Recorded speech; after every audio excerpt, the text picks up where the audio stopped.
এতিয়া আমি সদায় চিঞৰিব পাৰোঁ, সদায় ক'ব পাৰোঁ, সদায় আশা কৰিব পাৰোঁ ন্যায়ৰ কথা। এটা ন্যায় মুহূৰ্তলৈ যাবলৈ এটা সময় অতি প্ৰয়োজন হয়, কিন্তু ইমান সময় লাগিবলৈ আমি নাজানো, কাৰণ ন্যায় ক্ষেত্ৰত যিখিনি অনুসন্ধান হয় তাৰ পৰা আমি দূৰত থকা মানুহ। কিন্তু আমি আশা, আমাক আজিয়েই লাগে, ন্যায় লাগে, আমাক ন্যায় লাগে।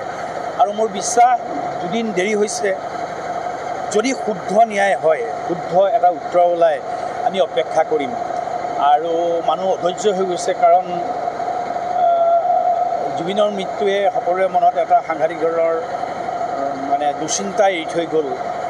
বিশ্বাসৰ ওপৰত, ভৰসাৰ ওপৰত, মানুহে মানুহক বিশ্বাস কৰাৰ ওপৰত এটা ডাঙৰ প্ৰশ্ন এৰি থৈ গ'ল জুবিনৰ মৃত্যুত।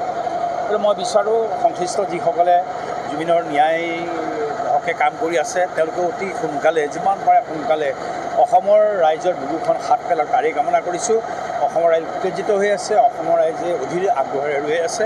মোৰ বিশ্বাস তেওঁ সদুত্তৰ পাব, তাৰেই কামনা কৰিছোঁ।